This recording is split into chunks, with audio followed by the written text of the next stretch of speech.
Pourquoi la politique? La politique est une des 7 sphères où on peut s'impliquer et avoir un impact sur la société. J'ai pour autant dire que si je veux voir un changement en soi, je dois m'impliquer, d'où la raison que je me présente comme conseiller d'arrondissement pour Rivière-des-Prairies afin de pouvoir améliorer le sort de mes concitoyens. Donc, vous vous présentez avec le parti Projet Montréal. Mais pourquoi avoir choisi Projet Montréal et pas un autre parti? Projet Montréal, la raison est simple, c'est par rapport aux valeurs qu'ils mettent de l'avant, que ce soit l'aspect communautaire, développement économique, le développement du transport collectif. Et pour ma part, en soi, j'aime beaucoup l'aspect d'économie parce que le quartier en soi, Rivière-des-Prairies, a besoin d'avoir un essor économique et malheureusement, l'Est de Montréal est un peu le parent pauvre dans les décisions économiques de la grande ville de Montréal. Donc, j'imagine dans votre programme, dans votre campagne, vous allez parler d'économie. Quels sont les enjeux au niveau économique? Les enjeux économiques en soi à Rivière-des-Prairies, c'est tout d'abord l'économie, donc développer l'économie locale, favoriser en tant que tel l'emploi dans le quartier de Rivière-des-Prairies, mais aussi favoriser l'accès à la propriété.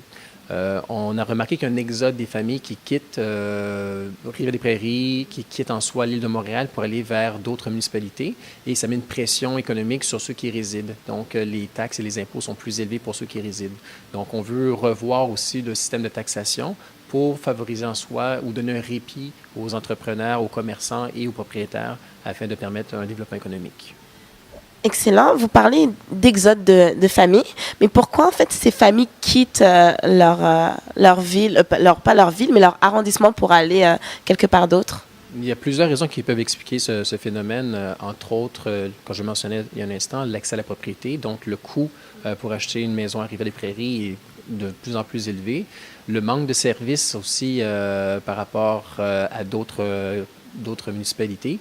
Donc, le transport également qui peut être problématique. Donc, c'est tous des enjeux que Projet Montréal met de l'avant pour offrir des propositions afin de maintenir en soi le quartier au niveau de sa population, mais au niveau de l'économie aussi, qui a un essor économique. Donc, on voit bien le programme de Projet Montréal. Mais en quoi Projet Montréal se distingue des autres partis? Ils sont à l'écoute en soi des besoins des concitoyens et des concitoyennes.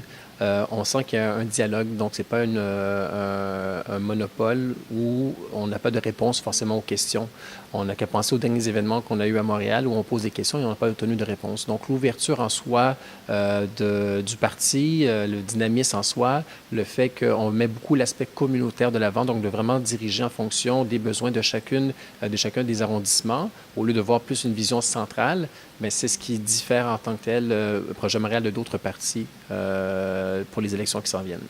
Vous nous avez parlé d'écoute, vous dites que Projet Montréal écoute les personnes, mais comment vous allez mener en fait ces actions? Parce qu'on parle de programme, on parle d'idées, mais comment ces idées vont se concrétiser? C'est sûr que pour l'appliquer en soi, on doit bien sûr être à l'écoute des besoins de nos citoyens. Et une fois qu'on va être en place, on va pouvoir en tant que tel, par des programmes, par des projets, faire des implantations en soi. Et si ça fonctionne à petite échelle, l'appliquer à plus grande échelle, soit en tant que tel à travers différents arrondissements qui ont les mêmes réalités que vivent, exemple, Rivière-des-Prairies. Intéressant. En vous écoutant, j'aimerais connaître quel serait pour vous le grand défi à relever durant votre campagne. Okay.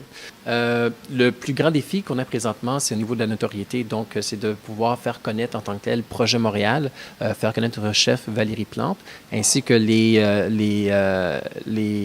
projets qu'on a pour les Montréalais.